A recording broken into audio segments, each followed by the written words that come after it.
Assalamualaikum warahmatullahi wabarakatuh. Kepada terhormat Bapak Ibu Guru SDN Jembrong 1 dan Jembrong 2, terima kasih atas kehadirannya. Mohon maaf, memang acaranya saya ganti. Jadi untuk hari ini memang ada diseminasi tentang budaya positif. Nanti saya akan menyampaikan diseminasi budaya positif yang narasumbernya saya sendiri. Bapak Ibu sekalian, mohon maaf saya mengganggu waktu jenengan untuk menyampaikan beberapa materi atau praktek baik yang mungkin dalam penyampaiannya nanti kalau di sekolahnya sudah diterapkan, moga-moga semakin lebih baik. Dan untuk yang belum menerapkan, mari kita melakukan praktek baik. Dan untuk menyingkat waktu, sebelum acara ini saya buka, marilah kita buka dengan bacaan Bismillah bersama-sama. Bismillahirrahmanirrahim. Semoga acara ini berjalan dengan lancar. Dan nanti kalau ada sesuatu pertanyaan atau apa, nanti bisa kita diskusikan bersama-sama. Dan saya mulai. Assalamualaikum warahmatullahi wabarakatuh. Mohon maaf saya berdiri di sini. Di sini saya akan menyampaikan pemahaman dan penerapan budaya positif. Ini kami menyampaikan ini sekalian tugas dari aksi nyata kami modul 1.4. Mungkin jenengan semua sudah ataupun pernah mendengar apa yang dimaksud dengan budaya positif. Untuk materi yang akan saya sampaikan di sini yaitu perubahan paradigma belajar, disiplin positif dan nilai-nilai kebajikan universal, teori motivasi, hukuman dan penghargaan restitusi, keyakinan kelas, kebutuhan dasar manusia dan dunia berkualitas, keenam posisi kontrol, ketujuh segitiga restitusi. Sebelum saya ke 7 materi budaya positif yang akan saya sampaikan, sekarang saya sampaikan tentang perubahan paradigma belajar. Perubahan paradigma belajar mungkin selama ini yang kita pahami, pendidik itu cuma sekedar mendidik. Jadi sebetulnya pendidikan adalah tempat bersemayanya nilai-nilai kebudayaan. Tujuan pendidikan adalah menuntun kodrat anak, yaitu dari kodrat alam maupun kodrat zaman, agar anak mencapai keselamatan dan kebahagiaan setinggi-tingginya, baik sebagai anggota, sebagai manusia maupun anggota masyarakat. Selama ini mungkin kita sendiri berpikir kewajiban sekolah kita hanya mendidik. Anak suruh menghafal, suruh untuk membaca, dikasih tugas. Sebetulnya tugas kita sebetulnya di sini adalah sebagai among atau penuntun anak-anak. Jadi bukan kita mendidik seutuhnya anak-anak itu sebagai sumber belajarnya anak-anak, tapi kita menuntun dari kodrat alam dan kodrat zamannya anak. Nah, peran pendidik yang saya sampaikan tadi sebagai pamong yang bisa bertugas untuk menuntun,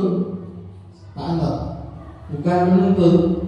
Jadi selama ini mungkin kita hanya berpikiran saja bahwa kita banyak menuntutnya kepada anak-anak, tapi kita jarang untuk menuntut. Jadi kita ini kadang ke anak rata-rata yang paling kita utamakan adalah anak harus menjadi apa yang diharapkan gurunya, bukan anak yang muncul dari potensinya anak itu sendiri. Jadi banyaknya guru, kamu harus pinter di matematika, harus pinter di IPS. Padahal anak itu tidak semua anak itu sama dalam kemampuannya. Jadi di sini peran pendidik bertugas hanya menuntun, melayani segala kebutuhan sesuai dengan bakat minat mereka agar mereka akan tumbuh menjadi manusia yang merdeka, mampu berpijak pada kaki mereka sendiri dan berprofil belajar Pancasila. Oke, masih ingat dengan semua profil belajar Pancasila, yaitu mulai dari beriman dan bertakwa pada Tuhan Yang Maha Esa dan beragama mulia, mandiri, bernalar kritis, berkebinekaan global, bergotong royong dan kreatif. Nah, jadi sekarang sudah paham dengan kalau pendidik itu tidak hanya bisanya menuntut anak, tapi apa? Menuntut. Lanjut. Kedua, sekarang disiplin positif dan nilai-nilai kebajikan universal. Nah, mungkin di sini yang akan saya sampaikan adalah disiplin positifnya. Nah, ini coba dengan pahami 3 kalimat ini. Hukuman dapat mendisiplinkan anak. Setuju atau tidak? Bu Lilin, setuju atau tidak? Tidak. Bu Ida? Tidak. Pak Wito? Tidak. Kedua, pemberian hukuman dengan hal positif seperti membaca atau membersihkan halaman sekolah dapat meningkatkan disiplin anak. Setuju atau tidak? Hah? Setuju. Kalau setuju, nanti saya berikan alasannya. Pak Wabil? Setuju.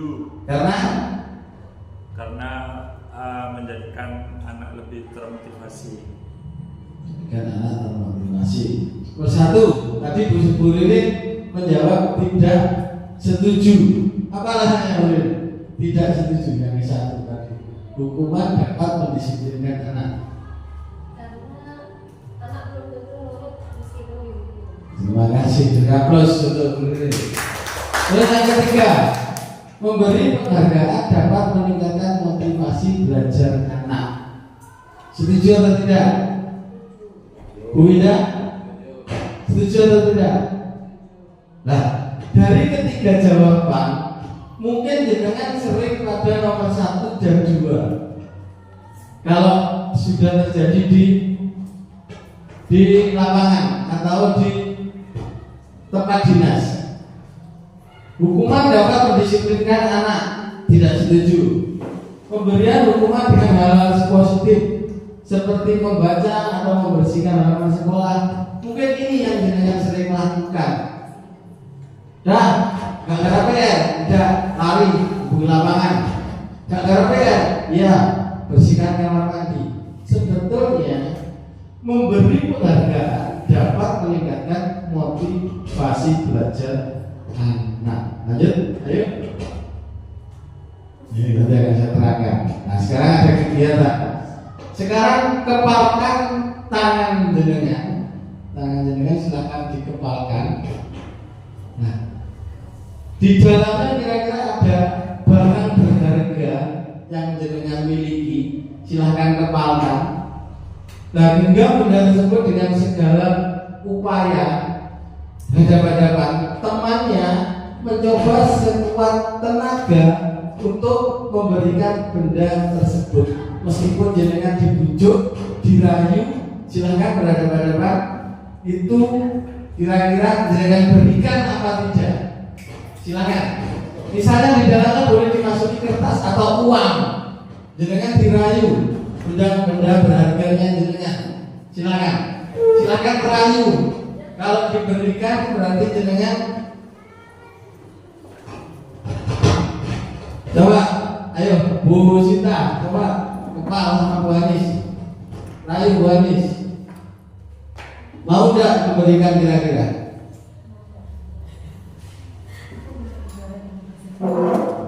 Tidak mau? Tidak mau, Pak. Tidak mau. Kenapa alasannya kalau tidak mau? Ayo, kenapa barang berharga kita kalau diminta orang itu kita pertahankan? Karena apa yang di genggaman kita itu adalah hal sesuatu yang sangat istimewa menurut kita. Jadi kita tidak mau memberikan kepada berprinsip pada kita ya. Terima kasih tepuk tangan untuk Bu Sinta. Lanjut. Lah, ini yang perlu kita pahami.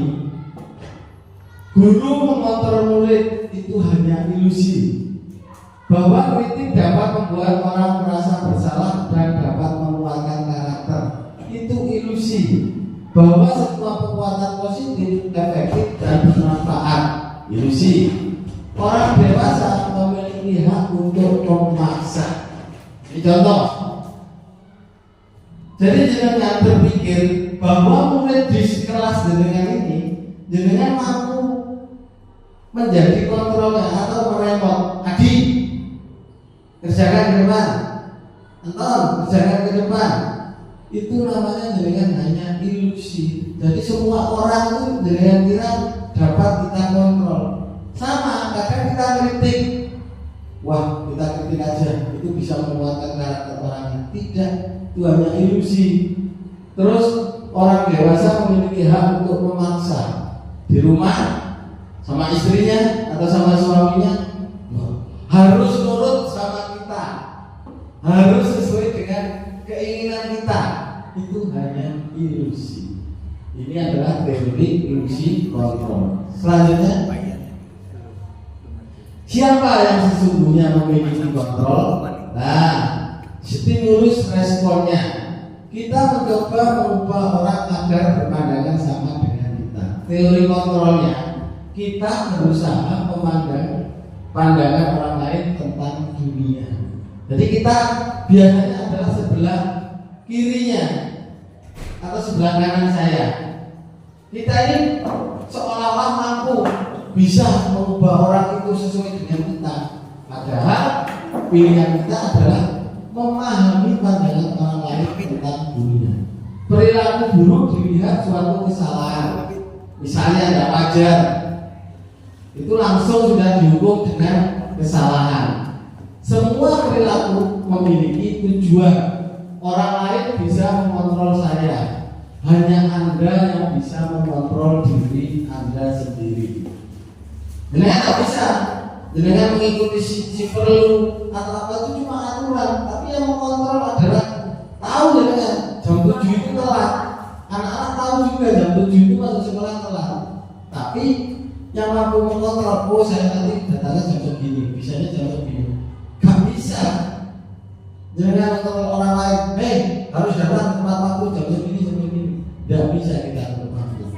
Saya pemaksaan ada pada saat rujukan gagal, kolaborasi konsensus menciptakan pilihan-pilihan baru atau berkolaborasi.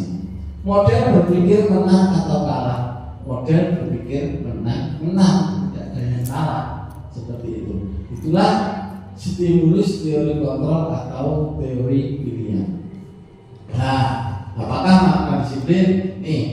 Disiplin tidak akan saya bacakan semua, mungkin saya ingin tahu secara wajar. Orang yang disebut disiplin itu mengikuti aturan sesuai tepat waktu. Itu kadang kita sebut disiplin. Padahal disiplin adalah sebuah tujuan apa yang dia hargai. Nah, sesuai menghargai kita sendiri dengan disiplin itu, bukan untuk dilihat orang lain. Meskipun kita suasana kerja, wah kita pengen dilihat atasan, kita bekerja sepenuh hati. Atasan kita nyapu-nyapu, tidak ada kerja nyapu-nyapu. Bukan itu, tapi untuk menghargai diri kita sendiri. Meskipun atasan itu tidak tahu dengan bekerja pada waktunya bekerja, tapi kita tahu punya penilaiannya. Dari mana?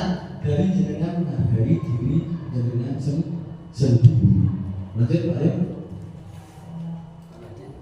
Nah, tujuan disiplin positif adalah menanamkan motivasi pada murid-murid kita, yaitu menjadikan orang mereka inginkan dan menghargai diri sendiri dengan nilai-nilai kebajikan yang mereka percaya. Ketika murid-murid kita memiliki motivasi tersebut, mereka telah memiliki motivasi intrinsik yang berdampak jangka panjang. Motivasi yang tidak akan terpengaruh pada adanya hukuman atau hadiah. Jenengan biasanya kayak politik, ayo sing iso maju nang arep tak pakai permen, ya dia seperti itu. Tidak, penghargaan itu tidak harus berupa hadiah. Mereka akan tetap berlaku baik dan berlandaskan nilai-nilai kebajikan. Mereka ingin menjadi orang yang menjunjung tinggi nilai-nilai mereka yang hargai atau mencapai suatu tujuan mulia. Jadi muncul dari dirinya sendiri, tidak harus dihargai dengan hadiah, membuang sampah pada tempatnya. Itu kalau sudah kita yakini, sudah kita masuk dalam diri kita sendiri, meskipun kita tidak dapat hadiah, kita punya bungkus permen tempat sampah jauh. Kalau di Singapura ataupun di kita kantongi sampai kita nemu tempat sampah. Kalau kita kan tidak, kita buang, tidak ada orang aman, kita jalan lagi. Kalau di luar pendidikan seperti itu apa? Untuk menghargai diri kita sendiri, supaya tumbuh nilai-nilai kebajikan. Baik, nilai-nilai kebajikan universal, yaitu profil pelajar Pancasila, 9 pilar karakter, 13 foundation, IHF, IGO, primary is program. Jadi nilai-nilai kebajikan universal. Menurut Ki Hajar Dewantara, di mana ada kemerdekaan, disitulah harus ada disiplin yang kuat. Sesungguhnya pun disiplin itu tidak bersifat self-disiplin, yaitu kita sendiri yang mewajibkan kita dengan sekeras-kerasnya. Tetapi sama saja, sebab jikalau kita tidak dapat melakukan self-disiplin, wajiblah penguasa lain mendisiplinkan diri kita. Dan peraturan demikian itulah yang harus ada dalam suasana yang merdeka. Jadi yang disampaikan oleh Ki Hajar Dewantara, mardika iku jawaban ora mung nglepasin pamrih, ing uga kuat kuwasa aman diri priyaga. Merdeka itu artinya tidak hanya terlepas dari perintah, akan tetapi cakap buat pemerintah diri sendiri. Sudah merdekakah dengan dirinya sendiri? Belum. Bilangnya kita merdeka, tapi dalam hati kita tertekan. Karena apa? Karena kadang kita terpaksa. Kita melakukan disiplin dengan keterpaksaan. Seperti si perlu itu aja loh, kita sudah melakukannya, tapi kan dalam hati kita jengkel. Misalnya ada aturan di sekolahan, misalnya harus masuk jam 7 untuk anak-anak. Kita sendiri untuk memulai melangkah ke jam 7 itu sudah dalam hati kita berat sendiri sudah. Itu namanya kita belum merdeka dalam hati kita sendiri. Jadi tidak harus diperintah, tapi bisa untuk mengontrol diri kita sendiri. Itu yang dimaksud dengan merdeka. Ketiga, teori motivasi hubungan dan penghargaan dan restitusi. Mungkin ini hal baru. Nah, ini perilaku manusia, teori perilaku manusia ini ada 3, yaitu untuk menghindari ketidaknyamanan hukuman, motivasi eksternal, untuk mendapatkan imbalan eksternal, untuk menghargai diri sendiri jadi orang yang mereka inginkan dan menghargai diri sendiri dengan nilai-nilai percaya. Baik, ada 3, motivasi eksternal dan tujuan disiplin positif.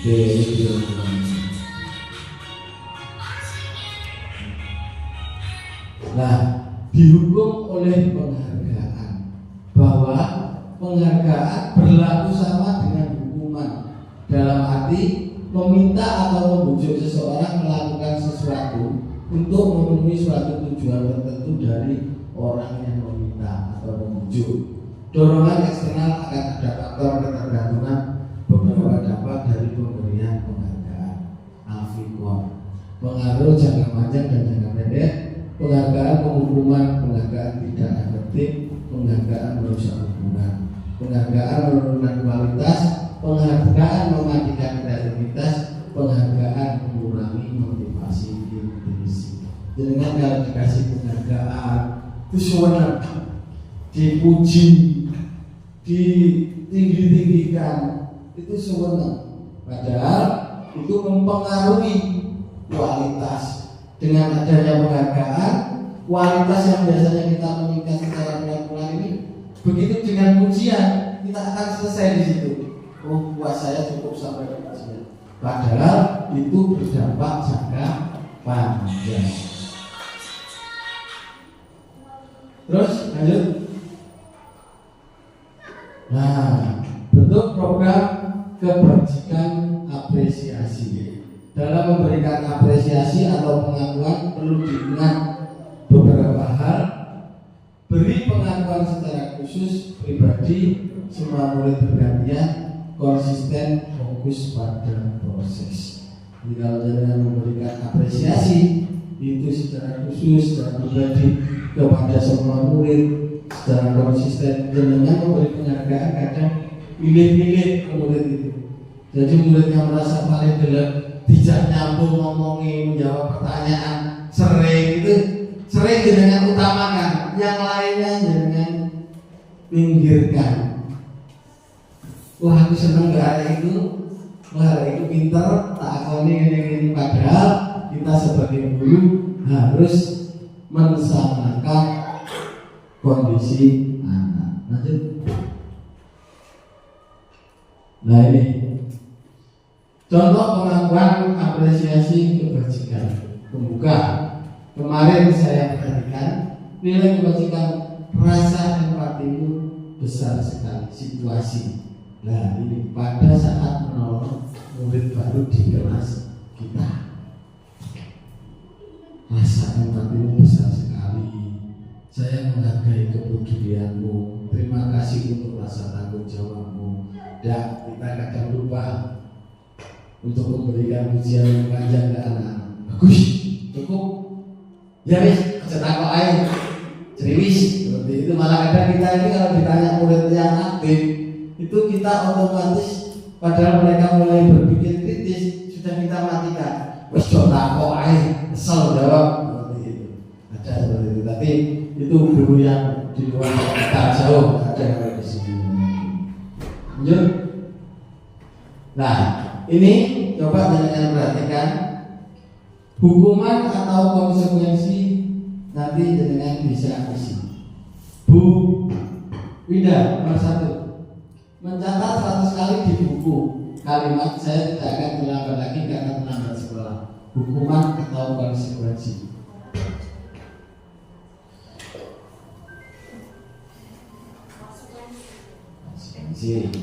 Boleh deh, nomor 1.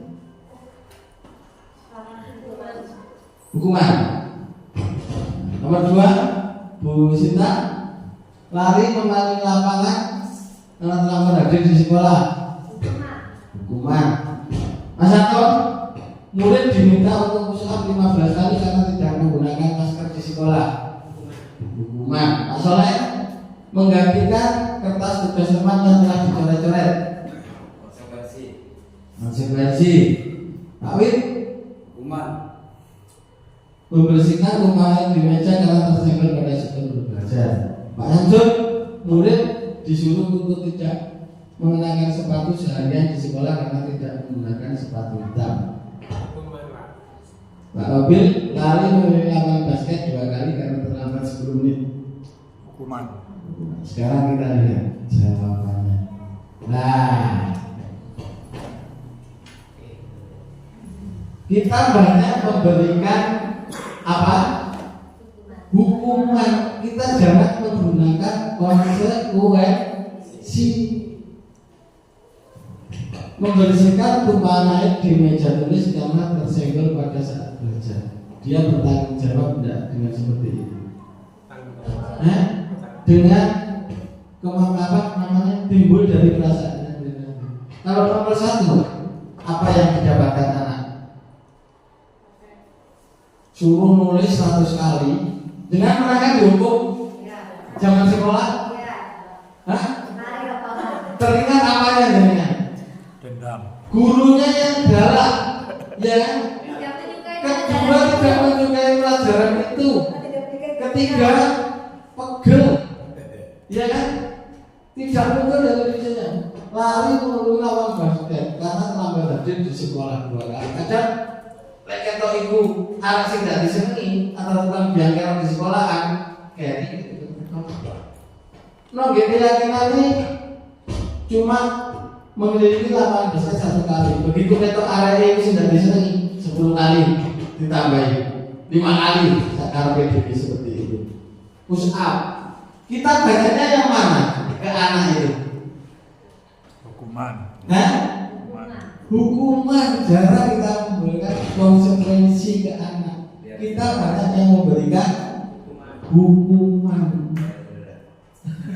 Tidak ada jerahnya, tapi menambahi mangkele anak. Tidak ada efek yang ditimbulkan, tidak ada. Pak Yu, pernah dihukum? Masalah apa? Sering. Di rumah juga dihukum. Tidak merdeka berarti ya? Kurang sekali Pak Yu. Kurang sekali Pak Yu. Dihukum istri. Banyak konsekuensinya atau hukumannya yang diterima Pak Yu? Belum merdeka Pak Yu. Paksa dan konsekuensi. Iya. Nah ini perbedaan hukuman dan konsekuensi. Hukuman sesuatu yang menyakitkan harus terjadi, membuat anak sakit fisik maupun hati untuk jangka waktu lama. Anak membenci kedisiplinan, paksaan, mendorong anak menyakiti diri sendiri, konsep diri yang buruk. Anak belajar untuk menyembunyikan kesalahan, marah, rasa bersalah, dipermalukan, merasa tak dihargai. Nih, yang menerima kalau dengan kebanyakan hukuman. Biasa ya dewa ini jujur karena ada embel-embel hukuman, kita akhirnya ngapusi atau berbohong. Loro hati seperti yang disampaikan oleh Bu Sita tadi. Yang diingat gurunya cuma ketemu wonge, gurunya tidak mungkin kira apa sudah tidak akan berbicara. Dah tahu hukum aku biar gurunya keren seperti itu.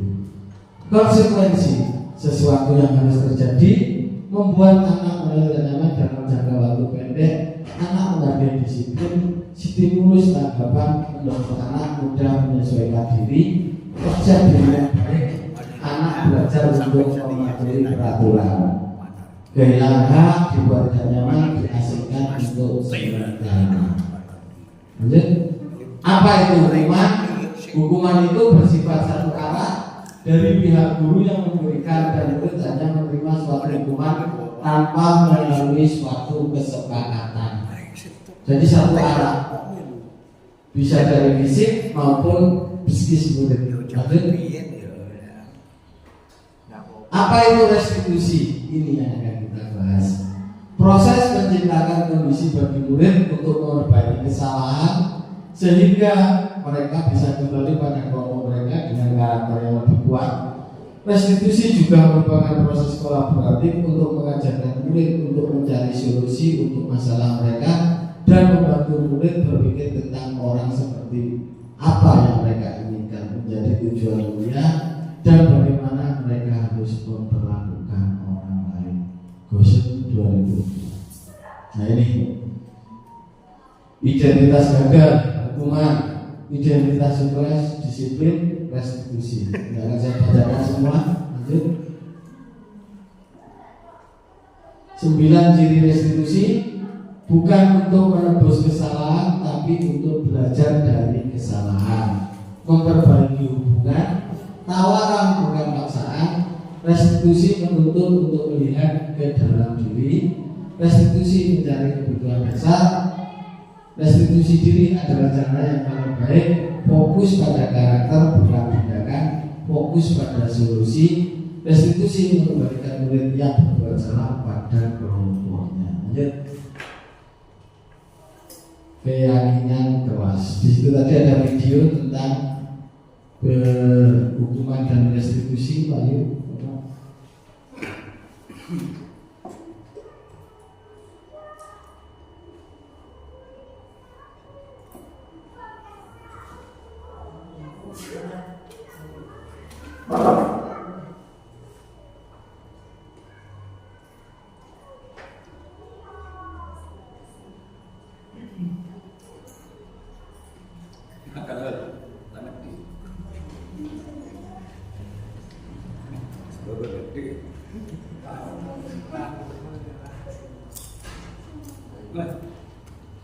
Sebelum ke posisi kontrol, ini saya tayangkan sebuah video untuk pendengar, jadi bisa untuk diklik aja, dibesarkan ya. Anda masuk di dalam mana? Tak muncul suaranya. Tidak ada suaranya.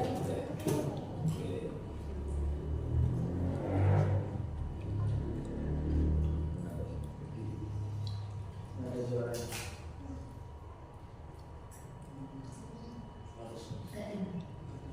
Kasih Pak.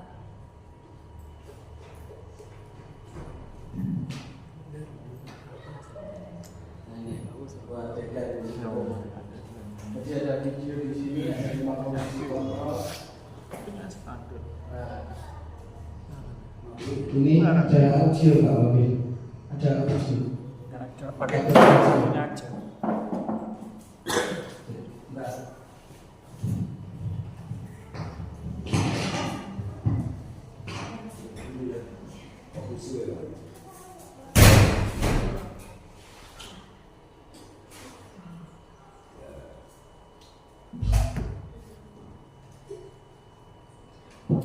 Dan saya dulu di nomor 4 yaitu keyakinan kelas. Jadi saya tampilkan untuk keyakinan kelas. Nah, mungkin jenengan sering itu membuatnya adalah peraturan kelas. Jadi bukan keyakinan. Kadang tata tertib kelas, ya kan? Kadang yang dibuat itu yang banyak. Nah, sekarang saya akan menyampaikan tentang keyakinan kelas. Silakan Pak. Maju. Sebelum ke keyakinan kelas, kira-kira ada yang tahu bedanya tata tertib sama keyakinan kelas? Ayo, mungkin Pak Pito, kalau keyakinan kelas bagaimana Pak Pito? Kalau tata tertib dibuat tanpa persetujuan murid. Tata tertib dibuat tanpa persetujuan murid. Kalau keyakinan kelas Dibuat bersama dengan murid. nah, nanti kita akan kembali. Tepuk tangan untuk Pak Pito. Nah, sebelum kita keyakinan kelas, kita klik dulu, kita untuk selanjutnya Pak Yuk. Ada tepuk. Nah, ada tepuk 5 tepuk. Tepuk 1 yes, tepuk 2 oke, tepuk 3 semangat, tepuk 4 konsentrasi, tepuk 5 siap mengupgrade. Dibaca sebentar. Setelah itu jangan tampilkan lagi. Oke. Kita cek dulu. 1 2 oke. 3 4 5 oke. Lancar kali wis. 1 2 3 untuk tepuk 3. Semangat. Oke. Iya, Iya. Enggak apa-apa. Lanjut. Lanjut. Tepuk 2. Tepuk 5. Apa kelima Pak Soleh? Hah? Siap upgrade. 1 3 coba kita lihat ya. Sudah lihat. Oh. Siap belum? Ulangi. Siap belum? Yuk kita sama-sama. 1 Yes. 2 Oke. 3 4 Konsentrasi. 5 Siap. tahu lagi masalah ya. Siap dong. Lanjut. Ayo. Nah, mengapa tidak peraturan saja? Mengapa harus keyakinan kelas? Ini yang kita harus bahas. Mengapa kita memiliki peraturan harus menggunakan helm bila mengendarai kendaraan roda 2. Kenapa? Takut ditilang? Demi keselamatan. Demi keselamatan. Apa gaya-gayaan helmnya? Ada undang-undang. Ada undang-undang. Mengapa kita memilih meskipun ada undang-undang, ada keselamatan, kadang kita tidak Pak? Karena apa? Tidak muncul dari diri. Tidak tahu kan tulisannya jelas. Berkendara wajib menggunakan helm. Sudah jelas sudah. Tapi Allah sih tidak gawe helm. Sampai wajah balik pakai apa? Jegrong. Sakti. Gawe polisi, tadinya mbak polisi. Bukan karena takut keselamatannya. Tidak pakai seatbelt atau sabuk. Sekarang takutnya apa? Dipoto di Sukodono. Foto masuk ke tilang, tulis 250. Takutnya karena kena denda, bukan karena keselamatan. Zebra adalah keselamatan waktu kita berkendara. Kalau kelihatan atau jadi kecelakaan, benturannya dengan dashboard itu semakin minim. Itu hanya tidak ketok udah pakai mantel dia tidak sakit. Itu yang tidak ada aturannya sudah.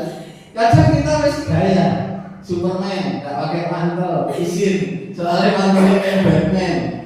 Mulai Evercross, batuk-batuk, pilek, demam. Gak pakai mantel, bukan mantel itu, kurang perhatian seperti itu. Terus, baliknya sebelumnya.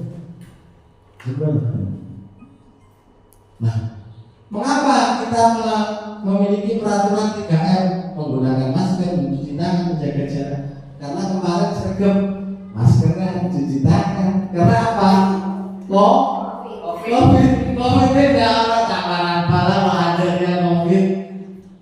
Di Jepang, di transportasi publik atau mereka keluar dari rumah itu selalu menggunakan masker. Sudah tidak usah dikompar seperti di Indonesia, karena sudah sadar kesehatannya sendiri. Asap debu, asap apa? Bukan karena tadi foto saya gak ketok, bikin penasaran, bukan masker, tapi untuk melindungi virus yang masuk. Cuci tangan, mendingan tak usah cuci tangan, langsung makan baik sehat. Tak mungkin mati. Iya, nggak mungkin mati, tapi bakteri yang masuk lebih banyak. Nggak mungkin langsung makan sekarang dan cuci tangan mati, nggak mungkin. Tapi dalam jangka waktu yang panjang. Untuk mendukung motivasi intrinsi, kembali ke nilai-nilai keyakinan, lebih menggerakkan seseorang dibandingkan mengikuti serangkaian peraturan ini yang kita muncul dari diri itu ya seperti ini. Meskipun tidak ada undang-undangnya, sudah disepakati dalam hati bahwa itu keyakinan, itu akan kita bawa seterusnya. Lanjut. Nah, ini keyakinan kelas tadi Pak Wito. Suatu keyakinan yaitu nilai-nilai kebajikan atau prinsip universal yang disepakati bersama secara universal, lepas dari latar belakang suku, negara, bahasa maupun agama. Jadi keyakinan kelas itu tidak didasari dengan paksaan. Misalnya seperti ini, saya diskriminasi. 1, HP silent. 2, memberi kesempatan waktu teman untuk berbicara. Kita harus menghormati. 3, izin kalau waktu ke belakang, dilarang merekam. Setuju? Setuju. Ada yang ditambahin lagi? Ada Pak? Apa? Misalnya Pak, untuk membuang sampah pada tempatnya. Boleh. Itu namanya tidak membedakan. Jadi semua berhak untuk memberikan usulan. Kalau kita rata-rata di kelas itu langsung sudah kita tulis 1. Yang membuat bunyinya sudah. Tidak usah takut-takut, template jebret, ngelanggar, lapel, ngelanggar, ayo 1, semuanya 1, tanpa memperhatikan yang namanya keyakinan yang kita sepakati. Lanjut ya. Nah, sebelum saya lanjut, keyakinan kelas bersifat lebih abstrak. Keyakinan kelas berupa pernyataan universal. Nah, dulu. Jenengan rata-rata membuat keyakinan kelas atau membuat peraturan kelas. Saya membuat itu Pak. Apa? Keyakinan. Contohnya misalnya di kelas 1. Datang tepat waktu. Terus? Itu izin saat keluar kelas. Terus? Jika sesuai dengan jadwalnya. Kalau Pak Vito di kelas 6 Belum. membuat apa? Peraturan. Tidak ada aturan malahnya.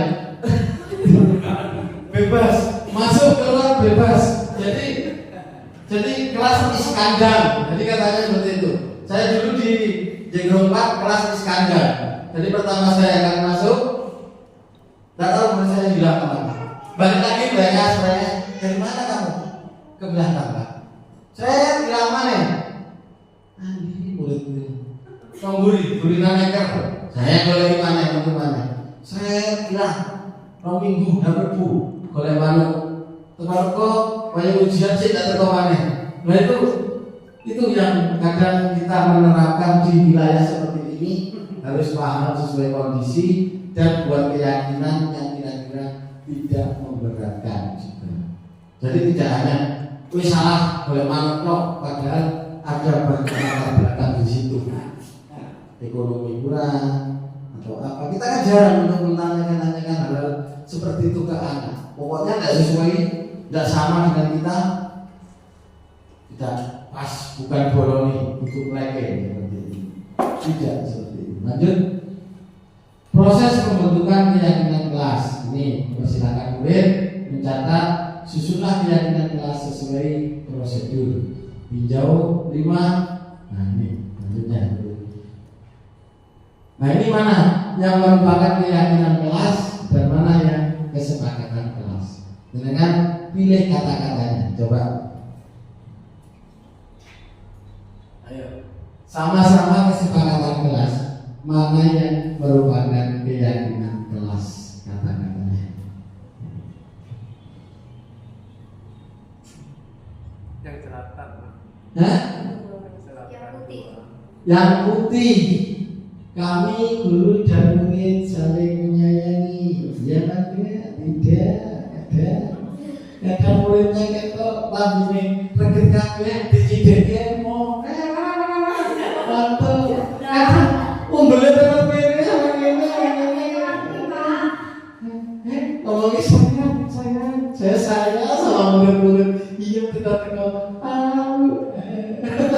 Kebelakang pipis down dari kalau kelas 1, kelas 2 mungkin itu sudah sering ya. Kalau kelas 3, 4, 5 mungkin sudah enggak paham. Menjaga kebersihan sekolah, datang tepat waktu, aktif dalam pembelajaran. Lanjut ya. Nah, mana ini yang masuk dalam keyakinan kelas seperti ini, peraturan itu seperti itu, keyakinan kelas seperti apa, kira-kira nomor 1 apa yang kalau membuat Gurilin? Saya mengembalikan buku ke tempatnya setelah saya baca. Misalnya apa? Tepuk tangan untuk Gurilin. Lanjut Gurilin. Kami tidak akan mengganggu orang lain. Lain. Bu Anis. Apa?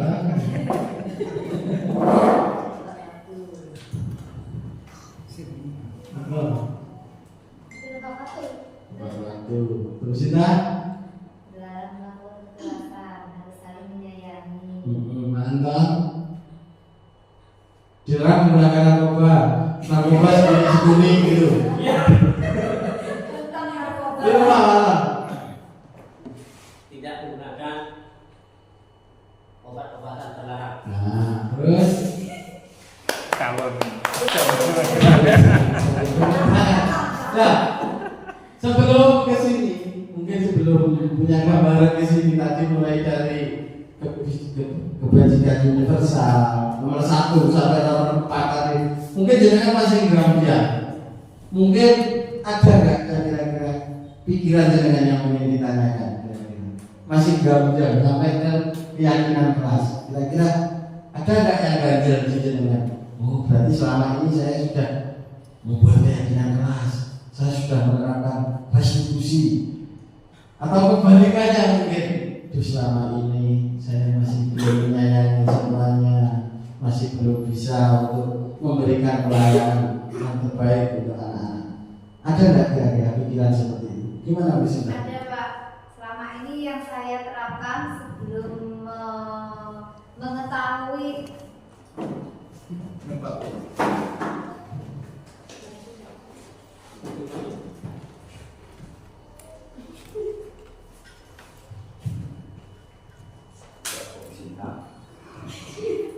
ada Pak, karena selama ini saya sebagai seorang pendidik itu selalu menuntut siswa, bukan menuntut siswa. Karena apa? Saya selama ini menjadi guru wali kelas 1. Itu keinginan saya itu kelas 1 kalau bisa itu pandai membaca semua, pandai berhitung semua. Tapi dalam kenyataannya anak-anak itu banyak yang tidak bisa membaca, banyak yang tidak bisa menulis. Tuntutan saya wajib bisa semua, tapi tidak sesuai dengan apa yang diinginkan siswa itu. Pembelajarannya sesuai dengan keinginan saya. Mungkin itu Pak. Ada lagi mungkin yang lainnya, bukan pengakuan dosa, bukan. Jadi begini ya Bapak Ibu, kadang apa yang kita harapkan kenyataannya tidak sesuai, apa yang kita cita-citakan kadang tidak sesuai. Tapi sedikit banyak kita sudah untuk merubah, itu yang penting. Tapi kalau kita tidak merubah, selamanya akan tetap seperti itu. Saya pun di sini, saya tidak pernah berusaha untuk menuntut kelas 1 untuk bisa membaca, untuk bisa menulis dengan lancar. Saya tidak pernah untuk memberikan target-target kepada guru-guru saya. Saya biarkan mereka, silahkan untuk berkreasi, silahkan untuk menjadikan kelasnya bagaimana. Nanti kalau kita tidak bisa, kita saling berkolaborasi. Jadi itu yang belum kita. Jadi tidak harus kelas 1 itu tanggung jawabnya guru kelas 1, kelas 2 bukan tanggung jawabnya kelas 2, tapi seluruh guru yang ada dan saling kolaborasi. Jadi itu, jadi kita akan berpikiran bahwa hanya aku itu ingin muridku sakti. Jadi sekali mlebu iso kabeh, tidak ada. Semuanya butuh proses. Jadi itu yang utama. Lanjut. Nah, ini keyakinan kelasnya itu maksudnya seperti ini. Selalu kembalikan buku ke tempatnya, tanggung jawab. Dilarang mengganggu orang lain, menghormati orang lain. Nah, hadir 15 menghormati orang lain, menggunakan narkoba kesehatan, gunakan masker kesehatan. Jadi bukan kata-kata yang di sana dipindah ke sini tidak, tapi keyakinan kelasnya yang ada poinnya adalah seperti ini: tanggung jawab, menghormati orang lain, berkorban seperti ini. Lanjut, nanti akan saya bagi PPT ini ke baguslah bagi yang membutuhkan berikan 5 kebutuhan dasar manusia. Lanjut, nah ini kebutuhan dasar manusia ini, kalau ini pasti senang semua. Nomor 1, kasih sayang dan rasa diterima. Senang enggak kali ini? Kalau cuma separuh, sayang kok enggak diterima, ya apa rasanya? Ini dulu masalahnya. Sekarang kalau seperti itu sudah enggak kan? Sekarang rasa sayang dan rasa diterima ya, malah lebih ya. Kalau Anies pasti ngasih sayang kok, enggak ada rasa yang diterima, itu ya seperti itu. Lanjutnya kesenangan. Jenenge pasti yang dikubur adalah kesenangan. Terus kebebasan, penguasaan, bertahan hidup. Ini sudah 5 kebutuhan dasar manusia itu. Contoh saudara, yang penguasaan, contohnya apa Bapak Bin contohnya? Mungkin penguasaan di bidang pelajaran, seperti contoh kemampuan anak bisa menghitung dan lain-lainnya. Kalau kesenangan, banyak uang. banyak uang. Ya, apa yang disampaikan adalah kesenangan kita sebenarnya itu. Semangat. Jadi, mohon buka Pak. Yuk, lanjut lagi. Nah ini kebutuhan bertahan hidup survival adalah kebutuhan yang bersifat fisiologis untuk bertahan hidup, misalnya kesehatan, rumah dan makanan. Kasih sayang yang diterima, kebutuhan untuk disayangi dan diterima meliputi kebutuhan akan hubungan dan koneksi sosial, memberi dan menerima kasih sayang dan kebutuhan untuk merasa menjadi bagian dari suatu kelompok. Kebutuhan ini berhubungan dengan keterampilan, kebebasan, itu tadi, kesenangan, bermain dan tertawa. Lanjut. Nah, 5 konsep kebutuhan dasar manusia tidak hanya berlaku bagi anak-anak atau murid, namun juga manusia dewasa. Dalam setting sekolah adalah para tenaga pendidik dan berpendidikan. Tidak hanya murid, tapi jenengan juga membutuhkan yang namanya 5 kebutuhan dasar. Glaser menyatakan bahwa kapasitas untuk berubah ada di dalam diri kita. Jika kita dapat mengidentifikasi, mendorong perilaku, maka perubahan perilaku positif dapat memulai dengan cara mencari solusi memenuhi kebutuhan tertentu dengan cara yang positif. Lanjut. Nah ini 5 posisi kontrol. Jenengan nanti ada di mana, jenengan akan melihat suatu video. 1. Penghukum, membuat merasa bersalah, teman, pemantau, dan manajer. Lanjut. Nah, terus video tadi. Nah ini, silakan.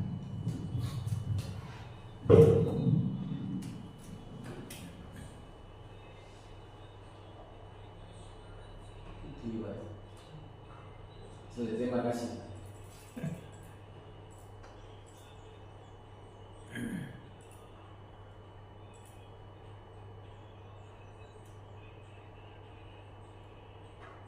Nanti jenengan di posisi mana?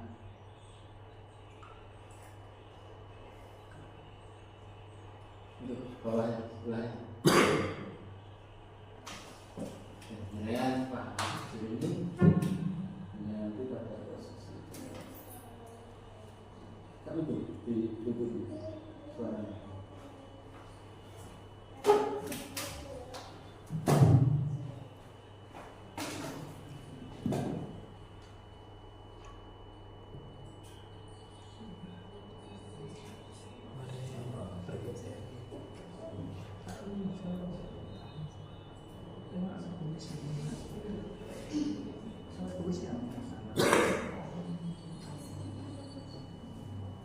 Oh, yang atas teman-teman. Iya.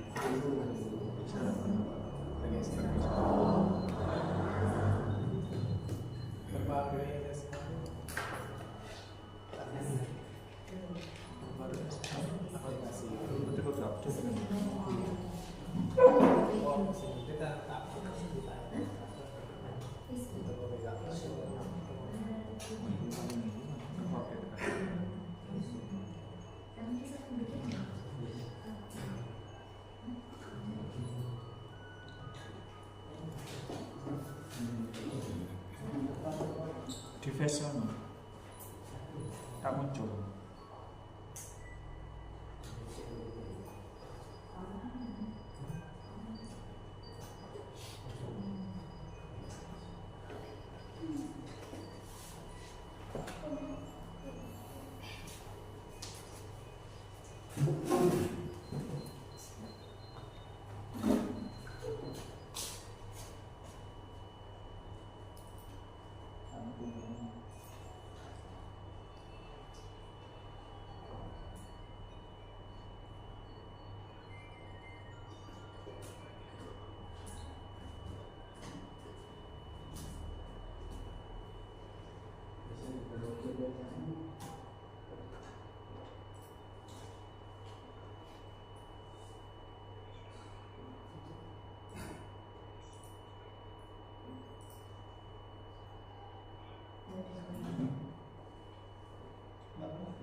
Karena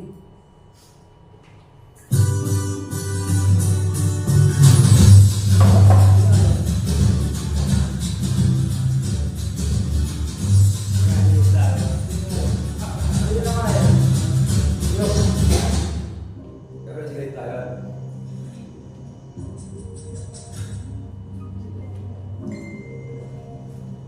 Naran! Sini kamu! Selamat pagi, Bu. Selalu terlambat. Kamu deh, pasti terlambat. Maaf, Bu. Saya Apa? Apa coba? Alasan kamu apa lagi? Kapan sih kamu tidak terlambat? Malas sekali ya kamu jadi anak. saya Dasar pemalas. Gak kapok-kapok sih kamu. Sudah berapa kali terlambat?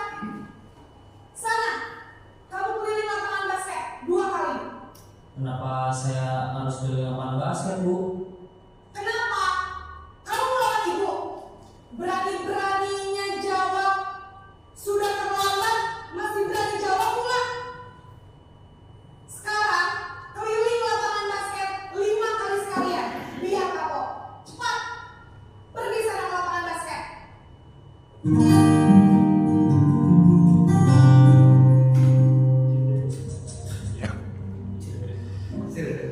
Di X ya. Naran!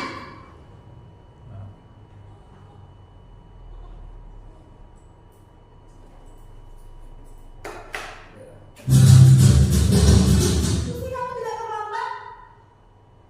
Malas sekali ya kamu jadi anak. Saya Dasar kemak.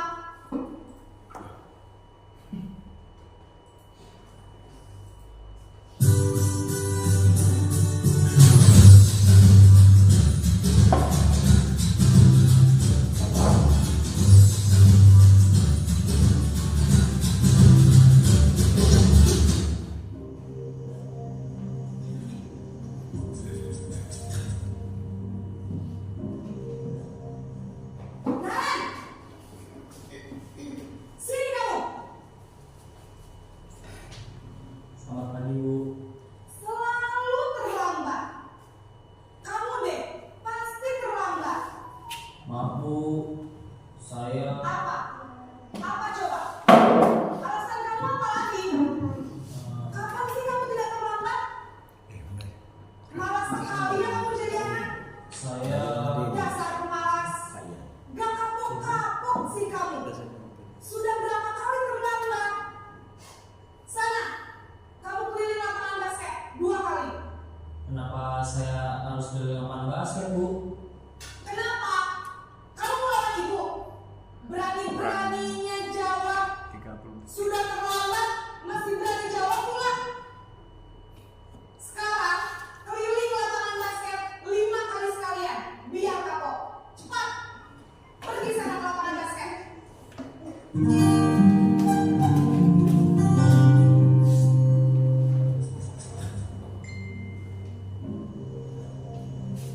Naran!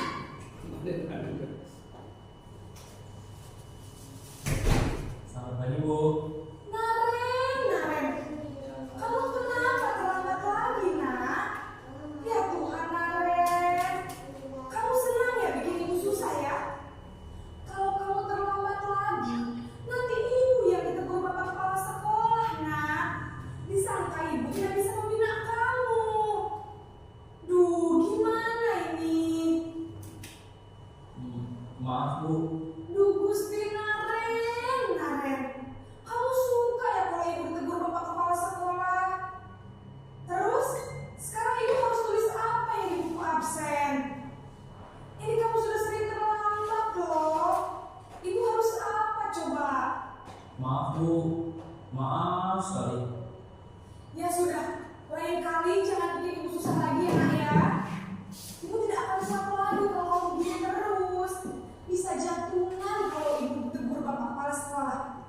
Sana cepat ke kelas. Maaf ya, Bu. Maaf sekali.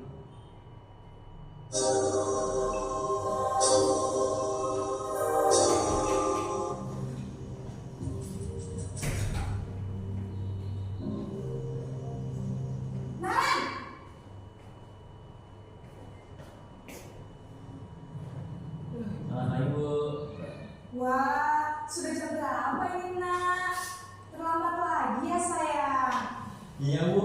Habis ibu saya lupa bangunkan saya, Bu. Kamu malah menyalahkan ibu kamu. Kamu bukannya anak yang larinya paling kencang. Kok terlambat sih? Iya, Bu. Saya memang terlambat bangun tadi. Jadi tidak bisa kencang. Ketua kejar, Bu. Ya sudah sana. Nanti lain kali larinya lebih kencang lagi ya. Biar gak terlambat lagi. Bikin seneng ibu. Demi ibu. Bisa kan? Bisa, Bu. Ya sudah sana masuk kelas. Ibu beresin urusan absen kamu. Kamu ini ada gas tajam.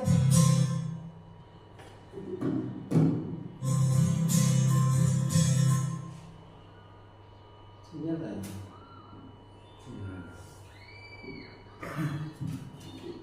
ya, lalu ini ada posisi pemantau, dan terakhir sebetulnya ada posisi manajer. Kira-kira jangan banyak yang posisi mana? Posisi penghukum, kita lanjut, ayo. Maaf.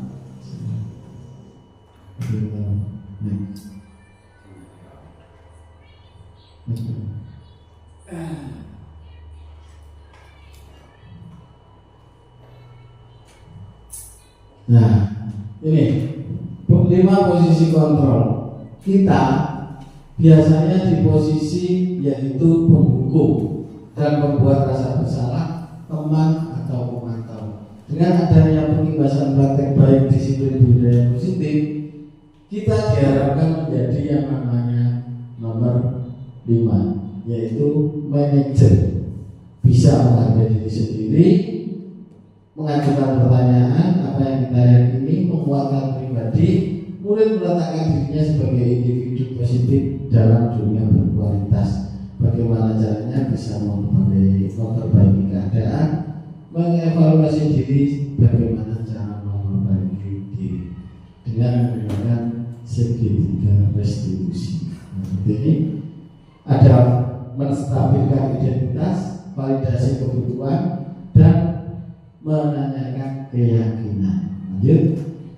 Nah, ini kalau jenengan mengalami suatu kasus atau suatu anak mengalami misalnya pelanggaran atau apa, jenengan stabilkan dulu identitasnya dengan menggunakan segitiga restitusi. Kata-katanya sepertinya misalnya ada anak berkelahi, berbuat salah itu manusiawi. Nah, Bapak juga pernah melakukan seperti itu. Tidak langsung orang belum Maren pokoknya semuanya. Nah, itu bukan memberikan tindakan stabilitas identitas, tapi langsung ke pokoknya. Nah, kita pancing seperti ini.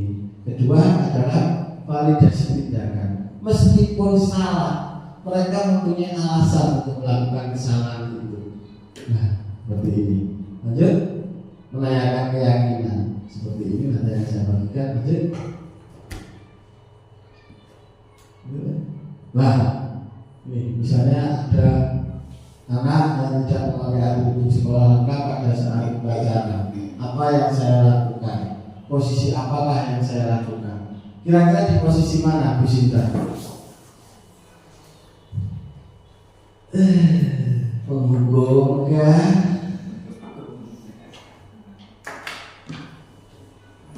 Kira-kira di mana? Manajer. Gimana? Pak Wabil, gimana nanya? Jadi apa? Manajer. Manajer. Terus tindakannya contohnya? Nah ini tindakannya misalnya seperti tadi, apa tadi segitiga restitusi, satu apa? Stabilkan Identitas, validasi tindakan, menanyakan keyakinan.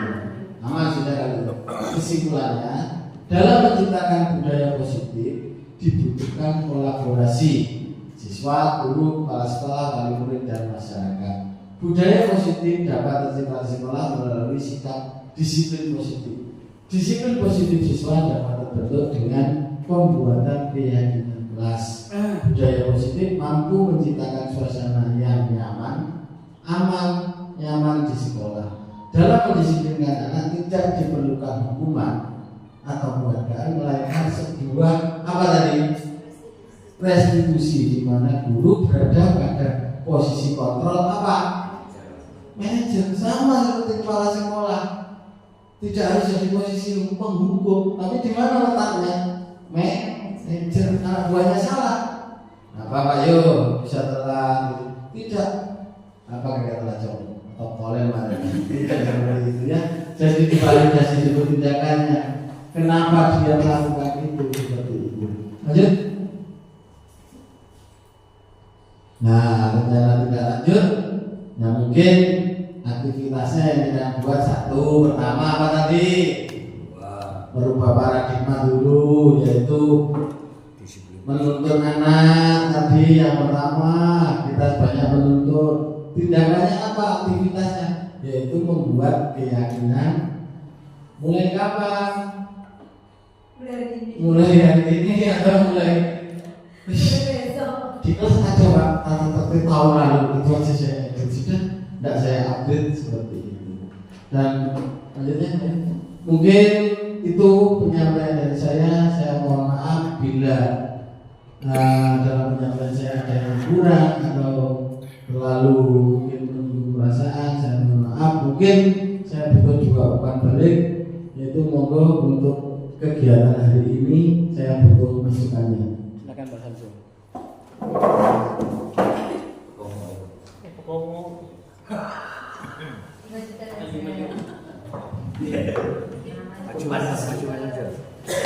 Maju aja.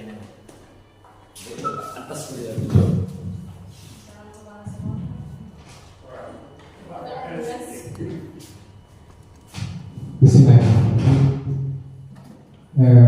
Untuk pembahasan hari ini kami rasa cukup baik karena sudah diberikan informasi yang lengkap dan juga sangat bermanfaat bagi kita. Kedepannya mungkin bagi kita yang masih guru mungkin butuh perubahan dari kita sendiri mulai dari sekarang, sehingga kita bisa menciptakan apa yang telah disampaikan tadi, mulai dari bangun keyakinan serta hal-hal yang lebih positif lagi di masa yang datang. Saya terima kasih. Assalamualaikum warahmatullahi wabarakatuh. Refleksinya untuk kegiatan. Dia ngomong apa? Silakan Bu Sri. Jadi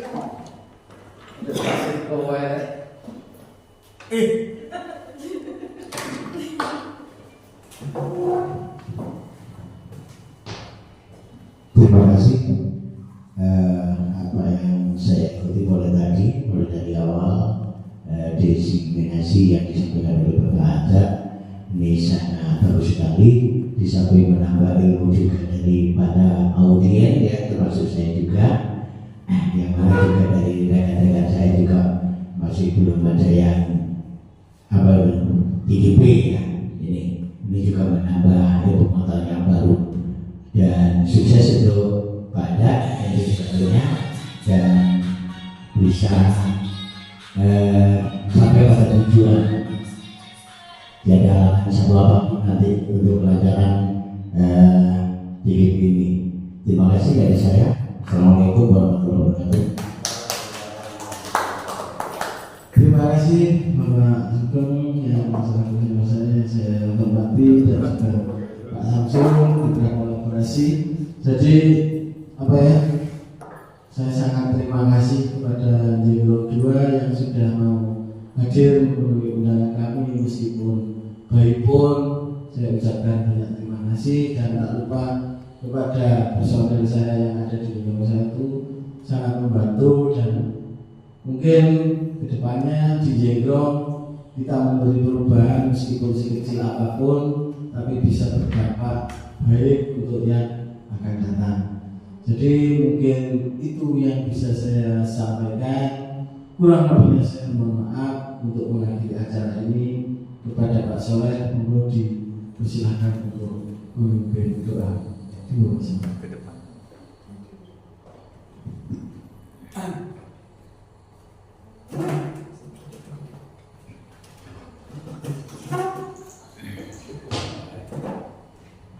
Bismillahirrahmanirrahim.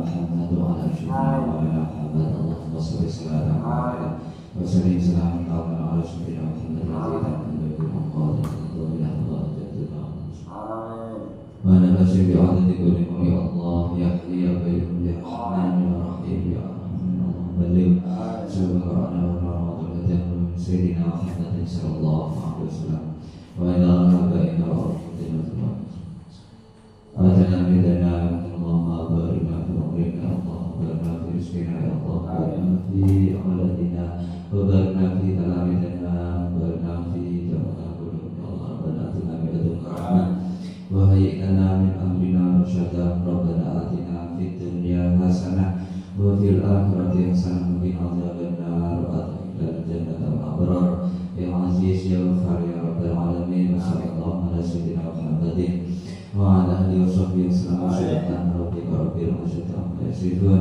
وسلام على المرسلين والحمد لله رب العالمين. Bismillahirrahmanirrahim. Terima kasih Pak Soleh dan saya mengucapkan sekali lagi banyak terima kasih. Monggo untuk selanjutnya kita pindah ke tempat di sana dan mungkin ini sekedar intermezzo saja. Mudah-mudahan nanti Pak Anton dan Pak Yu dan lain-lainnya nanti segera menyusul dan tugas-tugas kami tidak tertutup. Jadi selalu saya buka, jadi jangan pernah berpikiran bahwa jengrong itu ya cuma satu, tidak. Jengrong itu semuanya. Kalau dengan butuh apa-apa kita siap saling membantu, saling berkolaborasi. Jadi jangan merasa sendiri. Alhamdulillah kita syukuri. Alhamdulillah untuk jengrong sudah banyak yang kejar CGP. Mungkin selanjutnya saya mau yang masih muda-muda itu untuk saya daftarkan sendiri. Nanti kalau banyak alasannya saya daftarkan sendiri di CPKB-nya, tinggal wawancara dan laksanakan. Jadi kita tidak tahu kedepannya bagaimana. Jadi monggo sekalian repot mumpung anaknya masih kecil. Jadi itu yang bisa saya sampaikan. Selamat malam warahmatullahi wabarakatuh. Wassalamualaikum warahmatullahi wabarakatuh.